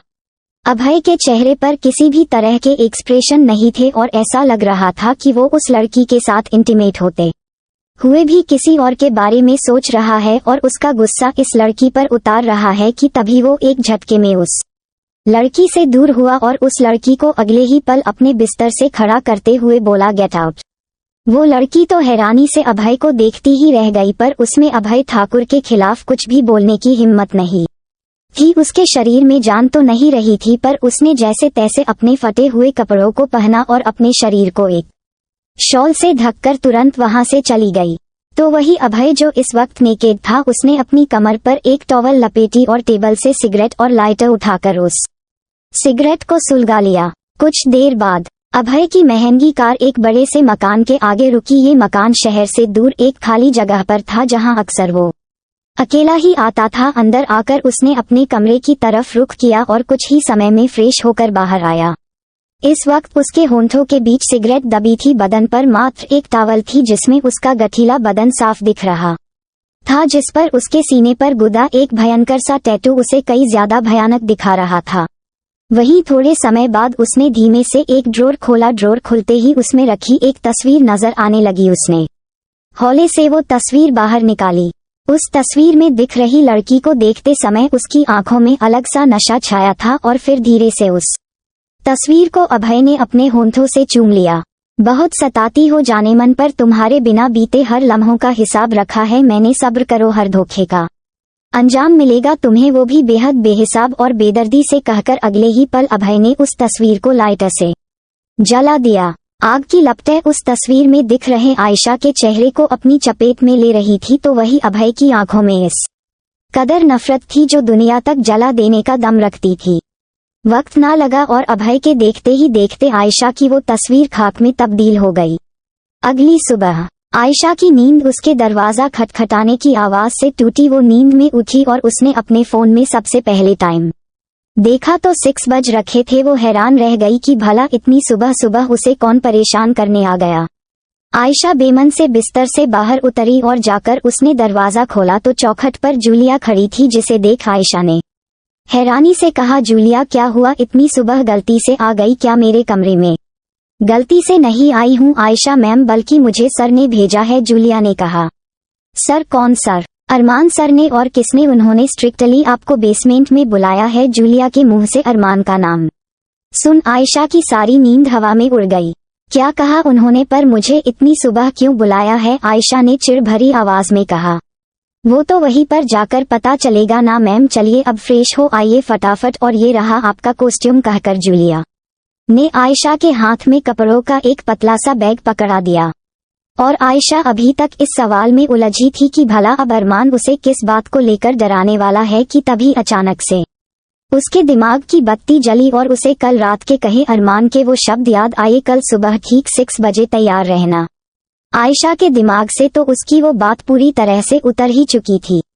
अरे खड़ी क्यों है आप? आयशा मैम जल्दी फ्रेश होइए जाके, अरमान सर टाइम के बहुत पंक्चुअल इंसान है, उन्हें लेट लतीफी पसंद नहीं, जूलिया ने कहा, जिसे सुन आयशा अपने सवालों से बाहर आई कि तभी उसने धीरे से कहा, अगर मैं ना आऊं तो? ये सुन जूलिया उसे देखते हुए कुछ पल के लिए खामोश रही और फिर बोली, फिर तो मुझे आपको एक्सप्लेन करने की भी जरूरत नहीं है कि क्या होगा।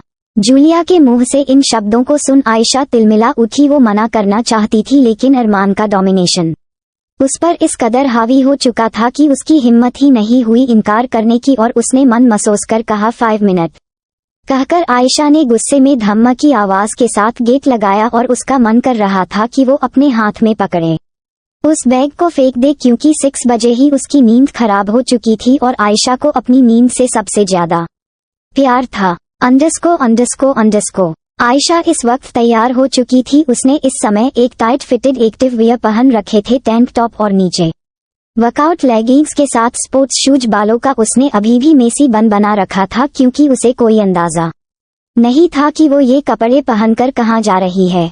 कपड़े तो फिट हो चुके थे शरीर पर, लेकिन बाल पूरी तरह से बिखरे हुए थे और इसी तरह वो कमरे से बाहर आ गई। जहां उसका इंतजार करती हुई जूलिया पहले से ही खड़ी थी। जूलिया ने पहले एक नज़र उसे देखा और फिर कहा चलिए मेरे साथ, और वो आयशा को बेसमेंट की तरफ ले जाने लगी थी। और इसी के साथ आज आयशा ने उस मेंशन का एक और हिस्सा देखा, जिसे देखकर उसके दिमाग में सिर्फ यही ख्याल आया कि ये मेंशन आखिर कितना बड़ा है और क्या क्या है यहाँ पर।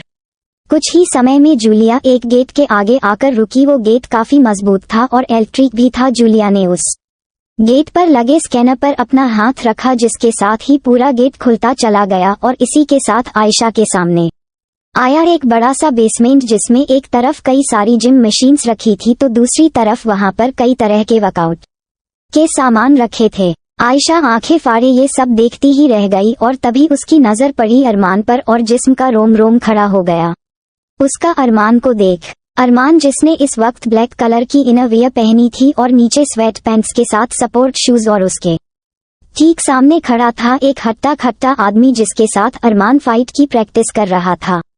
और अरमान वहां पर अकेला नहीं था, बल्कि उसके साथ थी सुहाना, जिसने स्पोर्ट्स ब्रा के साथ नीचे शॉर्ट्स पहनी हुई थी, बालों की एक टाइट पोनीटेल और हाथ में बॉक्सिंग ग्लव्स पहने वो अपने सामने खड़े आदमी से फाइट कर रही थी। आयशा पहली बार सुहाना को देखकर इम्प्रेस हुई थी। सुहाना का फिगर ऑलरेडी मेंटेन था और उसे देख आयशा को टाइगर मूवी की कटरीना याद आ गई, जो कि बैडास लगती थी फाइटिंग करते वक्त। अरमान और सुहाना जिस तरह अपने अपने पार्टनर्स के साथ प्रैक्टिस कर रहे थे, उससे इतना तो क्लियर हो गया था कि सुहाना की भी फाइटिंग स्किल्स काफी अच्छी है। आयशा मुंह फाड़े ये नज़ारा देखती ही रह गई। अरमान की बैक इस वक्त आयशा की तरफ थी, जिससे लाजमी है कि वो आयशा को ना देख सका, पर ना जाने कैसे उसने बिना मुड़े ही कहा मेरे पास आओ। आयशा समझ गई कि ये शब्द अरमान ने उसके लिए ही कहे हैं और वो हैरान भी रह गई कि भला बिना देखे ही अरमान को उसके आने का एहसास कैसे हुआ। तो वही सुहाना ने अपनी प्रैक्टिस बंद कर दी। उसका शरीर पसीने में भीग चुका था और वो नफरत के साथ आयशा को देखने लगी। और इधर अरमान अब जाकर मुड़ा और अब आयशा और अरमान दोनों एक दूसरे की आंखों में देख रहे थे कि तभी अरमान ने उन दोनों आदमियों से आंखों से ही उन्हें बाहर जाने का इशारा कर दिया, जिसे समझ वो दोनों तुरंत वहां से चले गए। और इस दौरान उन्होंने एक बार भी नजर उठाकर आयशा को ना देखा, मानो अगर उन्होंने उसे देखने की भूल कर दी तो उनकी आंखें निकाल ली जाएंगी। उनके जाने के बाद सुहाना ने एक टॉवल से अपना मुंह पोंछते हुए कहा, मुझे तो डर है कहीं ये कांच की गुड़िया सिर्फ एक टच से ही ना टूट जाए। सुहाना कोई मौका नहीं छोड़ना चाहती थी आयशा की इंसल्ट करने का। तभी अरमान ने कहा, your practice session is over Suhana, और अब तुम जा सकती हो। इस पर सुहाना गुस्से में भर उठी और उसने अपने हाथ में पकड़ी वो टॉवल जमीन पर फेंकते हुए कहा, माय डियर ब्रदर, मुझे कोई इंटरेस्ट भी नहीं है इस मोम की गुड़िया को यहाँ खड़े खड़े देखने में। ये कहते ही सुहाना वहां से चली गई और जाते जाते उसने जो नफरत से भरी निगाहें आयशा पर डाली, उन्हें देख आयशा हैरत से भर उठी। उसे इतना तो समझ आ गया था कि सुहाना उसे जरा भी नहीं पसंद करती है, पर अरमान जिसकी नजरें केवल आयशा पर थी, वो धीरे धीरे उसके करीब बढ़ने लगे और कुछ कदमों की दूरी बची थी उन दोनों में कि तभी उसकी नजर पीछे खड़ी जूलिया पर गई, जो अभी तक वहां से नहीं गई थी। आई थिंक तुम्हारा अब कोई काम नहीं है यहाँ, जूलिया, अरमान ने कहा, जिसे सुन जूलिया सकपका उठी। अम्मा ये सर मैं बस जा ही रही थी। ये कहते हुए जूलिया तुरंत वहां से चली गई और अब यहाँ कोई नहीं था सिवाय आयशा और अरमान के। वो मेन डोर लॉक हो चुका था और अब आयशा के रोंगटे खड़े होने लगे थे अरमान के साथ खुद को अकेला पाकर। वो अपनी नजरें इधर उधर घुमाने लगी, पर उसने अरमान को एक नजर तक उठाकर ना देखा और अरमान वो कुछ पल तक खामोश खड़ा उसे देखता रहा कि तभी वो उसके करीब आने लगा। उसे अपने करीब आता देख आयशा की तो सांसें ही रुक गई, पर तभी अरमान ने उसकी पतली सी बाजू को अपने हाथ में पकड़ा और उसे खींचकर अपने करीब ला खड़ा कर दिया, जिससे आयशा का नाजुक सा सीना सीधे अरमान के सख्त सीने से आ टकराया। उसके हाथ अरमान के सीने पर जा टिके और अरमान के शरीर की पसीने की बूंदें अब आयशा के जिम्स को भिगोने लगीं। और तभी अरमान ने कहा, हिलना मत, कहकर अरमान अपना हाथ आयशा के पीछे ले जाने लगा और आयशा वो फ्रीज हो चुकी थी। उसका जिस्म जरूर एक जगह पर जम चुका था, पर दिल में खलबली मच चुकी थी और अरमान वो इंटेंसिटी के साथ उसकी झुकी पलकों को एकटक देखे जा रहा था। और उसी पल उसके हाथ आयशा के बालों में आ फंसे और इससे पहले कि आयशा कुछ समझ पाती तब तक अरमान ने एक झटके में उसके बिखरे बालों में फंसी उस रबर बैंड को हटा दिया और ये देख आयशा हैरान रह गई। अब जाकर आयशा ने हैरत भरी नजरें अरमान पर डाली और आंखों ही आंखों में उससे सवाल करने लगी कि आखिर उसने उसके बालों को क्यों खोल दिया। पर अरमान उसने कोई जवाब ना दिया और आयशा के जरा नजदीक बढ़ गया। उनका एक दूसरे से चिपका बदन अब आयशा के शरीर पर और अधिक दबाव बनाने लगा, जिस कारण उसके कदम पीछे जरूर डगमगाए, लेकिन वो अपनी जगह से हिल तक ना पाई, क्योंकि अरमान ने उसके बालों को पीछे से पकड़ रखा था। अरमान ने अपने दोनों हाथ से आयशा के पूरे बालों को अपने हाथ में समेटा और उसकी वो रबर बैंड दोबारा उसके बालों में लगा दी और अब लग रही थी आयशा प्रैक्टिस के लिए परफेक्ट। उसके बाल पूरी तरह से एक चोटी में कस चुके थे, जिन्हें बांधकर अब जाकर अरमान ने अपना हाथ उसके सिर से हटाया तो वही आयशा को अब समझ आया कि अरमान ने उसके बालों को क्यों खोला था। और तभी अरमान ने आयशा का एक हाथ पकड़ा और उसे अपने साथ ले जाकर एक वेइंग मशीन पर खड़ा कर उसका वजन नापने लगा। उसका वजन काफी कम था, जिसे देख अरमान ने कहा, जिंदा कैसे हो अब तक? जी, आयशा हैरान रह गई। वजन देख रही हो अपना? अरमान की आवाज में सख्ती थी। पर तभी आयशा ने हिचकिचाते हुए कहा, वो आपने मुझे यहाँ क्यों बुलाया है? आयशा के इस सवाल पर अरमान एक नजर उसे देखने लगा और तभी वो उसके करीब आया और उसके दोनों गालों पर अपना हाथ रख उसके चेहरे के करीब अपना चेहरा झुकाकर बोला, तुम्हारे इन होंठों को चूमने के लिए, तुम्हारे जिस्म को छूने के लिए, तुम्हारे साथ रोमांस करने के लिए, बोलो तैयार हो ये सब करने के लिए? अरमान के मुंह से ये शब्द सुन आयशा की आंखें फटी रह गईं। तो आगे क्या होने वाला है? आपका क्या कहना है? कमेंट करके जरूर शेयर करें। अभी कहानी जारी रहेगी। So don't forget to share your review and comment your best part of an story. और अगर आपने अभी तक हमारे चैनल को सब्सक्राइब नहीं किया तो कृपया इसे सब्सक्राइब करें और बेल आइकन पर क्लिक करें ताकि आप हमारी नई कहानी पहले पा सके। And if you like my story, so comments your feelings with heart emoji। तो मिलते हैं नेक्स्ट वीडियो, तब तक के लिए राधे राधे।